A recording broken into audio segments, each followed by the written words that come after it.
Hello, YouTubers and commanders and Order of the Shadow members alike. Welcome to This Side of the Dark, where I talk about some of the current and future features of Elite Dangerous and speculate upon them. Currently with this episode, we will be talking about what Frontier has released considering during GamesCon, some of the features that they've mentioned for 2.2 that are coming. I'm joined today with another member of the Order of the Shadow, Commander Sundevil. Howdy. So how's it going? Yeah, good. Pretty excited about what's up and coming. I got a couple of gripes about what they've done, but nonetheless, they have managed to put a few things in that'll keep me excited. Sweet, sweet, sweet. Yes, they do have quite a few things coming. One thing that we know has been coming, but there's been a little bit of a wait till they come, and that's been volcanism is finally coming into 2.2. It's about time, which will be really interesting when we get able to find volcanoes. But the question is wondering how hard would it be to actually find an erupting volcano. I imagine it'd be going off, so eventually we'll find one if you keep on searching planets, and eventually we'll find an erupting volcano. And will they have volcanoes on the planets with atmospheres as well active, so you might be able to see them going off from orbit? What do you think, Sundevil? That's a good point, Joa, and I'm wondering myself if you'll be able to see them in orbit and be able to find them that way, or if it'll be more of a ground thing. But one thing that comes to mind for me is, will that be a better place to search for, metal or materials? I would imagine so, because a lot of magma comes up out of the soil and out of the ground.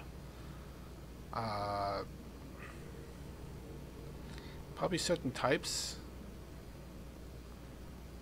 Usually in mountainous regions and around that area volcanoes, even craters for meteor strikes, is usually a good place to find more materials, or better places for materials. So yeah, it's probably most likely those would be areas that thought. You know how you got in the plants, you got those discoloration patches, kind of like you got a standard Yep. color, and then there's the discoloration. I do know that you can find better materials. You have a better chance of finding the rarer materials in those areas. So that's probably also going to be a good place to look if you're looking for volcanoes going off. Would be those patches. Yeah, right. So you mean to say directly inside the patches, or just on the edge where the transition is between the two colors? I would imagine it'd be directly in the patches, because volcanoes erupt and they spread out. All the ash and fallout would cover a large portion. It depends on what size and what type of volcano is erupting. Yeah, true. Well, I mean, in any case, it's going to add to the ambience of the game. I mean, I'm always a proponent for better graphics and more visually stunning things. So that in itself is a plus for me. Yeah, definitely.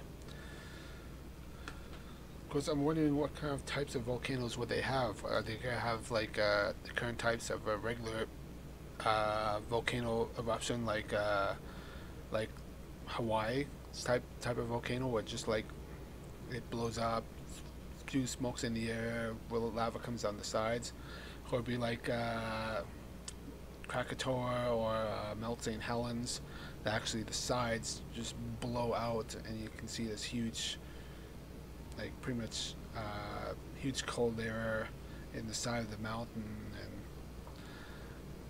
and there's lots of big explosions and stuff like that.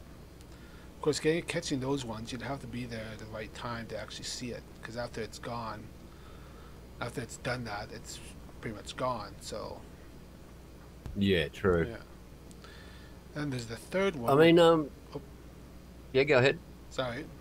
And then there's the third type, which is supervolcanoes.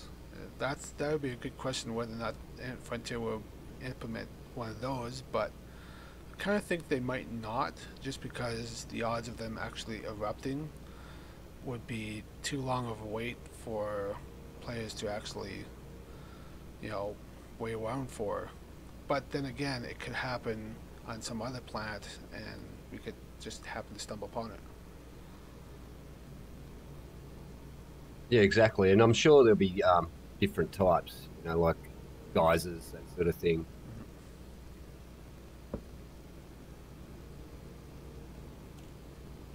It'd be very interesting. I can't wait to see it. I think, I don't know if I've got the patience to wait till October, but it's just the nature of the beast. I'll have to wait. Yeah, that's kind of unfortunate. I was a little bit disappointed, but kind of okay with that. A little disappointed because I kind of want to be there already, but kind of okay because there's still stuff I want to do. As far as with the engineers getting my Corvette all upgraded up and do all the other things I've got planned to do. Yeah, true. Because you've just recently invested in another another pilot, haven't you? Yeah.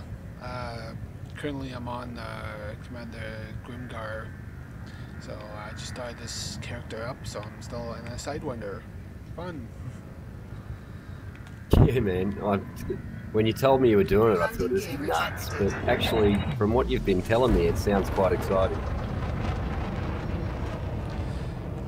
Yeah, definitely. And it all depends what I plan to do, and whether or not to bring Frontal Jawa back to the bubble and send this guy out there to Jack Station. Or it'd be good to have two characters, especially if I'm planning to work on both sides of the void.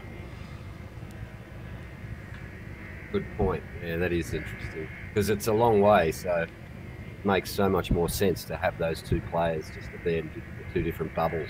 Yeah, definitely. But enough of that. We're going to get back to The Game Is Gone. Just talked about volcanism. Something David Braben said on this latest interview segment this morning, which was on Saturday, because this probably won't air until next day, was he was talking about archaeology and the archaeology of extinct civilizations, or civilizations that may have gone extinct because of some cataclysm that probably turned it into inhospitable world with no atmosphere, so the atmosphere got stripped away for some reason, got tidal locked, or whatever reason happened. We might be able to find civilizations that have gone extinct, or even civilizations like ruins. Yeah, ruins. Yeah, that'd be sweet. That would look cool. Yeah. Add some mystery. Yeah, most definitely. And what we'll get from those civilizations would be something just more data, or would it be actually we can find artifacts? Because there is those ancient artifacts that you can get from parting NPCs. Usually do it in like anarchy systems, but I think they might be region specific. I'm not too sure, because if they are, it would make sense that they would be region specific, as I guess ancient civilizations aren't going to turn up just anywhere or everywhere, so they'll only be in certain areas. Yeah, that's true. Interesting. Ancient artifacts. Wow.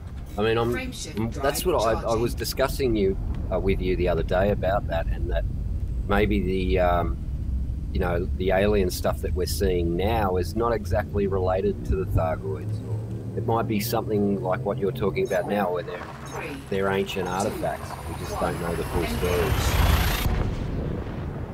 Yeah, these ancient artifacts or ruins and stuff like that would be civilizations that never got to space, or maybe like that just barely got to space. So at least Frontier with a lot of stuff to put into the game and a lot of variety.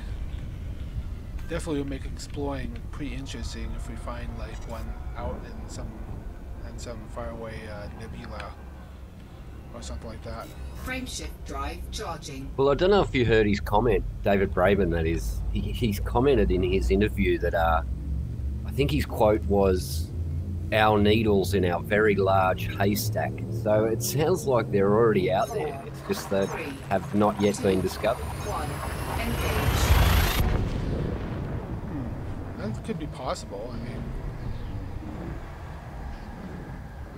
I mean, interesting. So they could actually be already there, already out there. Yeah, And they're just that's what I think he's sort of pushing.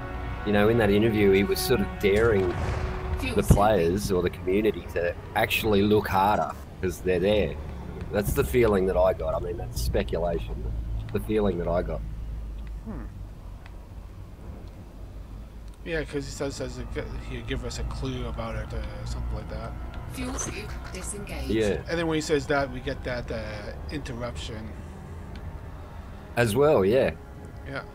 Of course, I think it's the Order of Warbeers on the Facebook. Someone actually brought up an interesting little tidbit that some of these ancient art are not really ancient, but some of these extinct civilizations could be originating from Earth, because there's a whole story about a storyline of the Lost, which are these colony ships that went out to colonize space, but a lot of them went missing. So who knows where they ended up. This whole interruption broadcasts could very well have to do with the Lost, because well, they never finished that little storyline. So this could be, hey, we found them somehow in the Pleiades Nebula that we just didn't know about. But then again, searching every planet, it's a hard prospect. Like, oh, totally. There's a whole bunch of.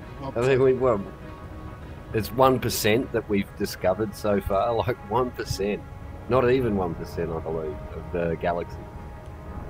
Yeah.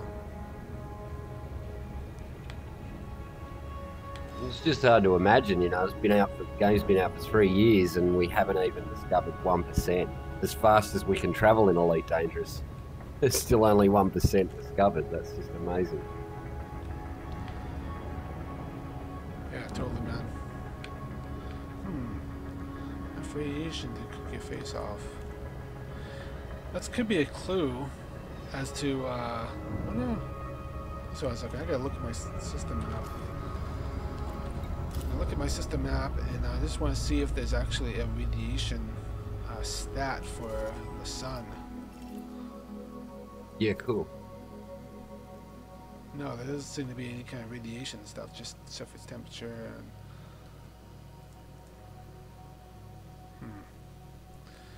I'd have to take a look at that system. Well, as soon as I land, I'll take a look at that system for you guys. That everybody's hot topic on. Where the hunt begins on the 28th. That means we're getting an update probably on the 28th to implement whatever it is that's out there. Right. I would imagine so anyways.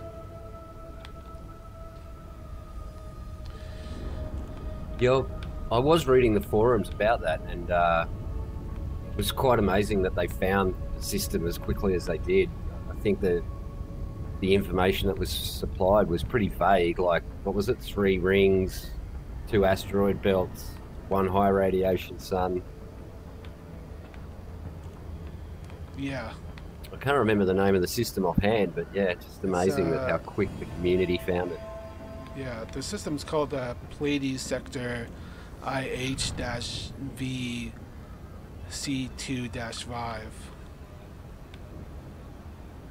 Probably worth going out there and having a look. Yeah, yeah, definitely. I think I'm gonna need a better ship with a better jump drive than the Sidewinder. I could do it with Sidewinder, but it'd take me a while. Yeah, Yeah, that's right. I can get involved with that on the 28th with this commander. Oops. Yeah. Yeah, I might head out there and take a look myself, because I'm sure Canon are all over it, but it'd be nice to sort of, you know, help out and see what we can find. Yeah.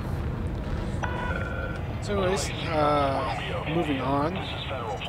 Oh, one last thing. Actually, no, never mind. Moving on, we saw the premiere of first images and footage of the Beluga liner that is coming in 2.2, which looks pretty. Well, looks like a whale. Actually, does kind of look like a similar shape to where the Beluga's head is like. Yeah, man, beautiful looking ship. Yeah, it's a very nice looking ship too. It's a lot different from the original concept work. Similar shape, but they have changed the silhouette a lot. Yeah, it looks a little bit more wider. It doesn't come down to that kind of point that the concept art that we've seen for last year or so shows. Yeah. And do you know if there's any folding parts on it? Because I believe that was spoken about, that it had to do something, change its silhouette just to fit through the letterbox. Yeah, it doesn't do much from what I've seen from the parking. It's just the two top tail spoilers, and then they come back up when it leaves. Right, I hadn't noticed that. Yeah. I mean, they don't come up like straight up or anything like that. But they do this. Do come up to a more higher angle than what they are at when they are on the landing pad. Right, so they just sort of lay down. Yeah. I do have some stats on the Beluga. It's going to come with 5 medium hard points. It's going to have a size 7 FSD. It's going to be about as quick as a hauler, so it's going to have some speed to it. Unlike a ship like the Type 9, which doesn't have that much speed. But it's not very maneuverable, which is understandable. It's not really made for combats, for combat anything. But the passenger liners are the only ones that can fit luxury cabins. We got 3 different types of cabins for passengers. It's going to be, what was it? Economy, first class, and then luxury. Right. See, I mean, passenger lining doesn't really interest me. The ship does, because there's another purpose to it that you raised to me the other night. You know, because of its exceptional jump range, it could be a great explorer as well. Yeah. Well, just because it's got a size 7 doesn't mean it's going to be a great explorer, but we'll find out when it gets here to see what the jump range is. Yeah, and paint jobs. Can't wait till they put some decent paint on it. Yeah. White's okay, but yeah. Yeah. Can't wait to see them paint jobs. I don't know, for these liners, I like the white because it's got those shaded black everything's cut lines. Yeah. Like all the viewpoints are all dark and blackened, like freaking like shades. Yep. So that's kind of good. I kind of like that kind of look on it. Massive bridge too. Just huge. Yeah, it's huge. Swing a cat material, like have a party in there if you want to. Yeah, definitely.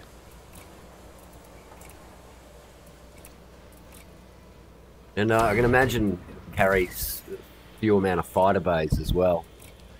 Yes, I'm coming to that in a second, because the other thing that they released early on was what's going to be released for 2.2 is deployable fighters. From the videos, they never show more than one being deployed at a time, but you can hire, I think, by the looks of it, it looks like you can have a max of 3 active pilots. So based Yeah. on that, I reckon the Beluga is going to have 3 fighter bays. So it's probably going to have the most fighter bays of all the ships.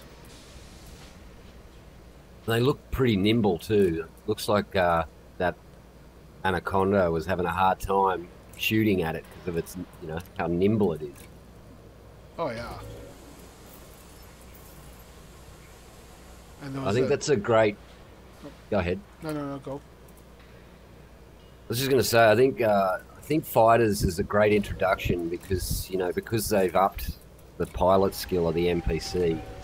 It's always been good to have a distraction when attacking someone, because they're always pointing at you, and it made it difficult to have any sort of sense in the combat. But now with that deployable fighter, and of course they'll have them as well. The NPCs will have these as well. So it's going to make for a lot better combat. Yeah, a lot more. I think. Yeah, it would definitely be a lot more diverse and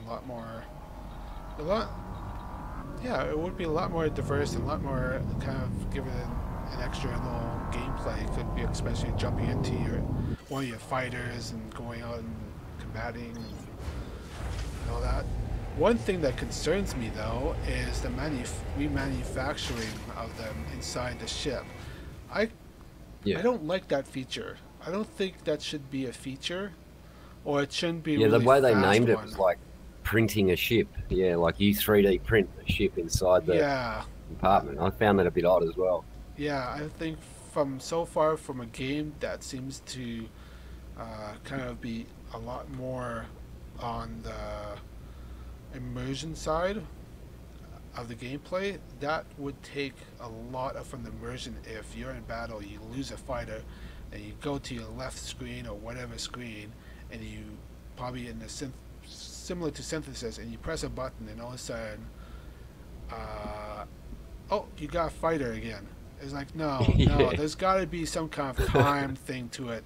I mean, if that happens, that's just going to be absolutely ridiculous and immersion. It wouldn't be ridiculous from a gameplay perspective with other games, but for this game, I think it would be definitely an immersion breaker, and just wouldn't fit the game very well from a developer standpoint and design standpoint. It would have to have at least a minute, at the very least a minute length to produce a small fighter inside one of your ships.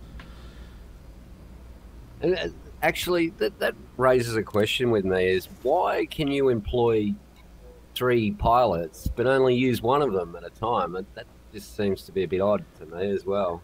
That's that has to do with one, the amount of actual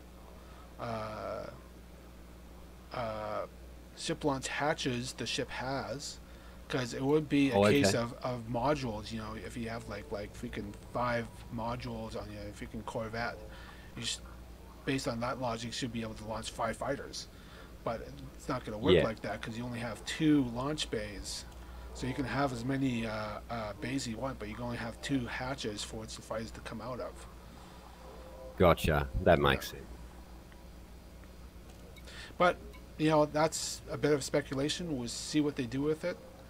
I'm hoping it's just based on the actual hatches and not really how much you can have. Like you can have like extra fighters, but it'd be more like a hangar. So you have a bunch of fighters in your hangar all ready to go, and then as they go down, you can keep on using up what you have, and so so you spend less time in between producing another fighter, so it gives you time to produce another fighter to replace some of the ones that have been destroyed. Gotcha.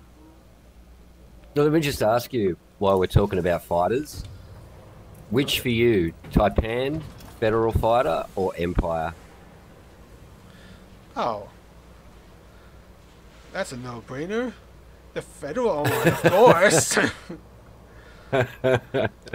Well, look, I mean, you know me, I'm all for the Empire, but I tell you what, I'll probably all get of the both. Federal stuff, like the Corvette and their fighter, just gorgeous lines, beautiful looking ships. Yeah, definitely. I'll probably end up getting an Imperial fighter anyways, just because it kind of has a TIE fighter feel to it, and I'm a Star Wars fan, so Yeah. so I get it based on that reason only, not because it's Imperial. But Yeah.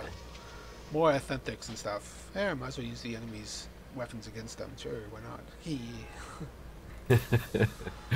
I'm not a big fan of the Taipan. I originally thought it was a refueler of some type, you know, it just doesn't sort of cry fighter to me. It just, I don't know, just looks slapped together. Kind of looks like a fighter with that can launch missiles from the looks of it. And definitely True. looks like a box with wings that fold out of it. That's what it looks like. I swear, it definitely looks Function like over that. form, you reckon? Yeah, function over form. Well, that seems to be half of Lacon's, because it's a Lacon ship. So a lot of Lacon ships just look like my Type 7. I just call it the rust bucket, because I would love to put a paint job with a whole bunch of rust on it. And then there you go, the Yeah. rust bucket. It's not pretty, but it's functional. Yeah, true. Yeah, I'm looking at the Empire fighter now, and I don't know, it's sort of growing on me. It's hard to tell which direction it goes in unless the thrusters are on, but yeah, it's not bad. Yeah, and it's small too, so it's really going to be hard to hit. That's for sure. True. Yeah, I think that's where their energy will come from. Is their, you know, how nimble they are. They'll be hard to hit, and that, you know, that makes it. If you keep your speed up, then you're quite welcome to attack larger ships without too much worry of just popping into dust. Yeah, definitely. I I imagine. was a bit worried, you know, because if you've ever played CQC, they don't last long. Fighters don't last long, so maybe a fighter against a larger ship might stand a chance just because of how quickly they can turn and how much speed they have. Yeah, definitely for sure.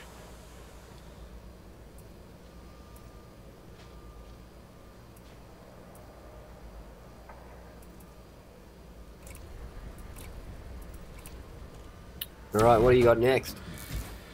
Okay. Fighters and stuff like that. What time is it? Probably got a little bit more time. Passenger missions. What do you think? What are your thoughts on it? Well, the final things that, you know, I wanted to bring to the table is just what they've done with updating stuff. You know, like everyone's got to be really happy about the new space stations, you know, the naval depots, that sort of thing. I think that's a great implementation. I mean, although they won't do anything, you won't be able to land on them from the beginning. I'm sure eventually you will be able to. So that's a massive plus. And another exciting one for me is the new navigation. Yeah, that's gonna be nice.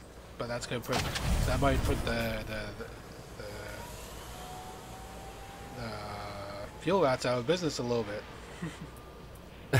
True. It's pointed out that they specialize in helping, you know, new players to get stuck and whatnot. So that's their thing.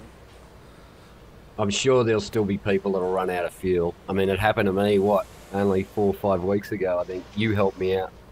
Yeah, that was quite fun. But, yeah, the new environments, like the port variants and that, great. You know, if they keep that sort of stuff coming, I'll be happy. And I'm sure a hell of a lot of other people will be happy as well, because that's It's a big deal. You know? Like you need different environments so you can get a gauge of where you're at, what's happening just by a visual cue.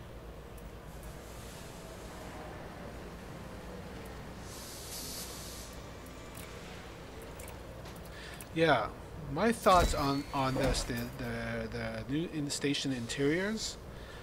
This is Frontier getting ready for the next season, being able to walk around. And based on this, I think we're going to be walking around stations before we walk around the ships.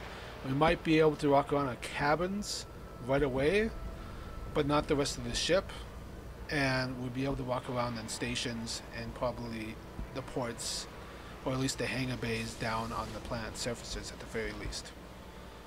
That's what my thoughts on this is. I'd have to agree with you there. And I mean, as you know, I work in this industry. I can see the setup as well. And hey, the mechanic is already there. The programming's already there because an SRV leaves the ship. There is nothing too hard about changing the programming to work for a walking character rather than SRV. So I'm sure we're not too far away from the ability to walk around outside of our, you know, extravehicular activity, so to speak.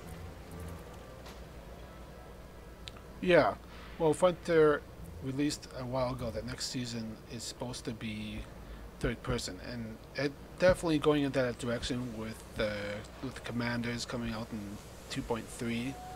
It's definitely going in that direction.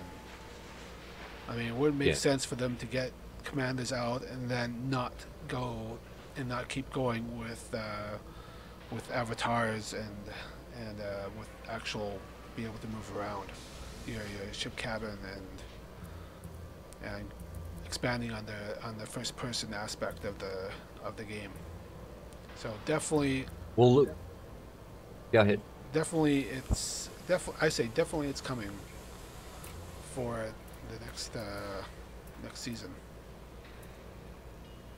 Well, look what it adds. You know, imagine getting a contract on someone. You know, if you're a bounty hunter and you find out that their ship's docked at a certain port, and you can get out and actually fulfill that contract person to person rather than fighter to fighter. You know, you can walk around the station, gun him down. That'd be great. That'd just be excellent to have.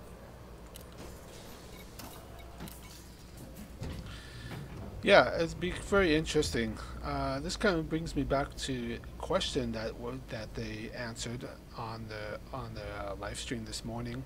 Was I asked if there was going to be? I didn't go into too high details into the question. I just asked if there's going to be conflict zones spawning on planet surfaces.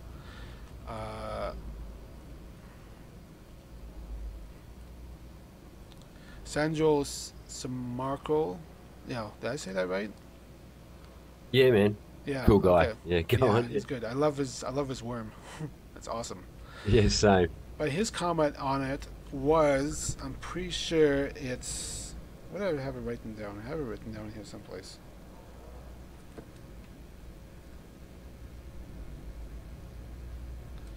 No, it doesn't seem to be on this page. Okay, fine.